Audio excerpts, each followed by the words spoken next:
911, where's your emergency? I just killed my mother. What happened, sir? I just killed my mother, and I need to go to the hospital. And you're at 4328 Valley Pike? Yes. And what happened? It wasn't me it wasn't me who killed her. It was Jeff. What happened? Who did it? Jeff. Yeah. I'm sorry, this is becoming really hard to explain, but I kind of have another person inside me. Like. Okay. Are you okay? No. I stabbed myself. You stabbed yourself? Yes. What happened to your mom? He killed her. He snapped. Okay, what's your name? Mine is Donovan Nicholas. All right, are you able to say who's with you? I am by myself, me and Jeff. Okay, and what happened to your mom? What did you do? He stabbed her, then he shot her. All right, so he stabbed her? Then he shot her. But I swear it wasn't me. It was Jeff. Jeff is inside me. Jess is inside you? Yes. Okay. He sometimes takes control, and I have no control over him. Where are you hurt, sir? My leg. Do you have any towels or anything on it that you can put on it? Okay, yes. You did? Mm-hmm. All right. Now, why did you hurt your mom, or why did Jess hurt your mom? He was always tired of her. She always did drugs, and she totally ignored me. Once she hit me. Sir, where's the gun and the knife? The gun is in the bedroom. I am down. I'm downstairs. I don't have any weapon on me. Okay, so the gun is upstairs in the bedroom? Yes. And you're downstairs, correct? Yes. Where's the knife at, sir? I don't know. You don't know where the knife is? No, I can't walk. You can't walk? No. Is somebody on their way, like an ambulance or something? Yes, sir. I've got you help sent out, okay? Okay. I swear it wasn't my fault. I am so scared. I didn't want to kill her. I hate Jeff so much. He's gonna make me die in prison. He couldn't have taken somebody else. No, it took me. It took me to be a stupid person. We're gonna get you help out there, okay? I know you're hurt, all right? I'm sorry, I stuttered. No, that's fine. That is perfectly okay, Donovan. That's okay. Is the people that are going to be coming in my house, are they going to hurt me? Sir, nobody's going to hurt you, okay? Nobody wants to hurt you, all right? Okay. You said Jeff did it. Is Jeff there? Is he still there with you? Yeah, he's always inside me. He always talks to me. Well, here they are. Where? Who's there? The police or the people. Are you okay? Donovan? Today we're talking about the fictional character Jeff the Killer and what it has to do with the real teenage killer Donovan Nicholas. Now, who and or what is Jeff the Killer? Where did he come from? Well, Jeff the Killer emerged as a character from creepypasta, what's known as a popular subgenre of user-generated internet urban legends and horror stories. There aren't many with an image, but Jeff the Killer is one of a few creepypasta characters that originated with an image. You may recognize a different character called Slender Man or The Rake. They also appeared with an image. It hasn't been traced exactly, but Jeff the Killer was possibly first introduced around 2008 on the entertainment website Newgrounds by user Killer Jeff. Stories began to appear on creepypasta sites around October that year when a 2.5-minute YouTube video was uploaded by user Cesur outlining the fictional backstory of how Jeff bleached his face accidentally while trying to clean his bathtub, accounting for some aspects of his appearance. He's depicted as a pale, noseless man without eyelids,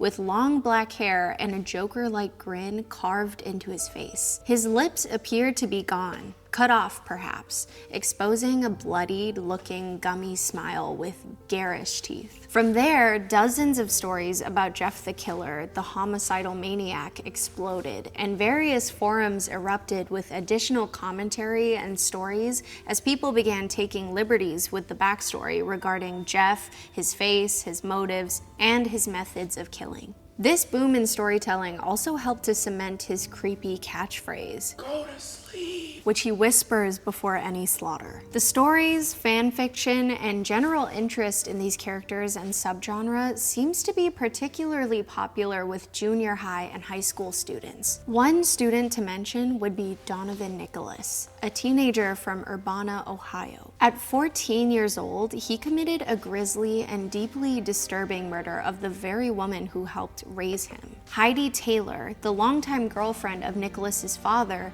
caught him with his out-of-state girlfriend and decided to take away his phone as punishment. Donovan became intensely resentful, sunk deep into homicidal fantasy, and was pushed over the edge by this form of discipline. When detained by the police, officials noticed Donovan had dressed like Jeff during the murder. He dressed in black pants and a black shirt and chose to hide near the front staircase of his home on the afternoon of April 6, 2017. He then called Taylor down to her death. 40-year-old Heidi Taylor heard his call and began to ascend from the stairs when she was attacked. Donovan Nicholas, armed with a kitchen knife, attacked Heidi, and chaos erupted as a terrifying scramble unfolded between the two of them. Donovan repeatedly stabbed Taylor over and over again. Taylor pleaded for Donovan to stop attacking her, to call 911, which he did, but it was only for himself, and when it was too late for Taylor. Astonishingly, at one point during the attack, he paused to get himself a drink of water. That's when Taylor struggled to head for her bedroom upstairs,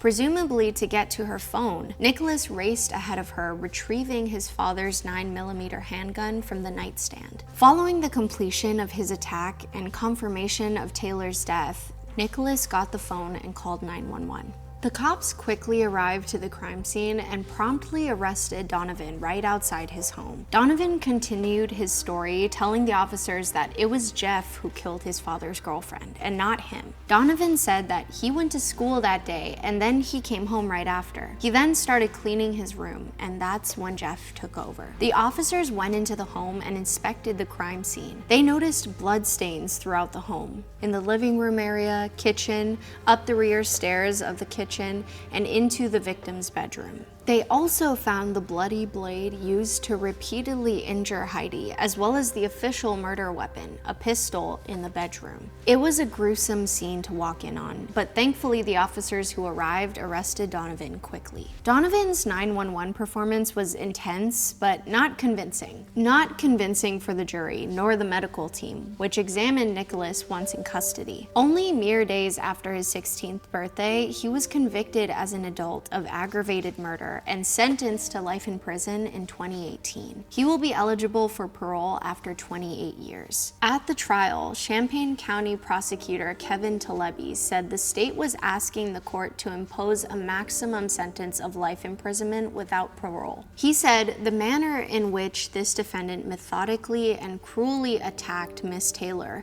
the duration of the attack, the substantial suffering she endured are all significant factors that the court must take into consideration. Prosecutor Kevin Talebi said, additionally, the defendant's lack of mercy is relevant. Miss Taylor pleaded with the defendant to call 911 on multiple occasions during the attack, pleaded with him to stop the attack, and he refused. The prosecutor adamantly disputed the claims of an alternate personality, dismissing it as the excuse of a vicious mind. The prosecutor noted the psychologists and mental health professionals who examined Donovan found him to be legally sane and did not agree that he had dissociative identity disorder, the story Nicholas's attorney tried to peddle. Nicholas's attorney continued to argue he was severely mentally ill and in critical need of treatment in the juvenile system, where he felt he should have remained. Daryl Heckman, Nicholas's attorney, is quoted as asking, "There's an important societal issue as to what age do we give up on children for their rehabilitation prospects,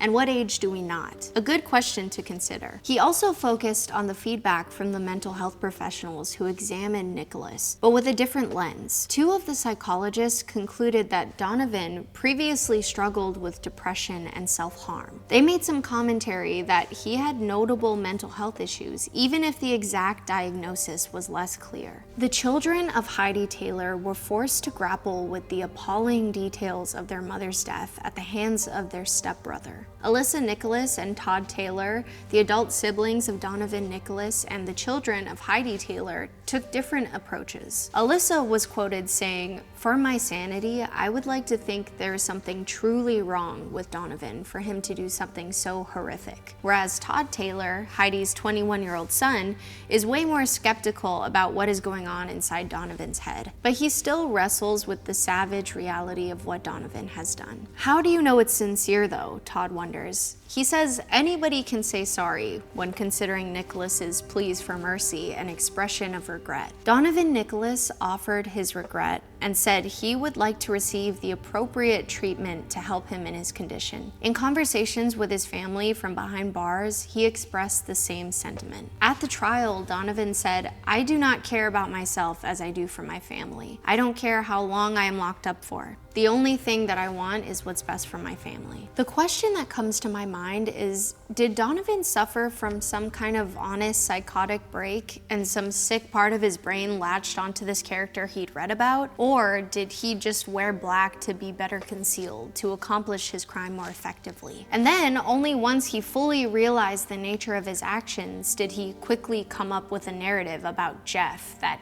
he felt might keep him safe from serious jail time. What do you think about the defense attorney's suggestion of when we as a society give up on a youth's rehabilitation prospects? Thanks for tuning in, and come back next time for more true crime with your favorite Killer Bites. Bye!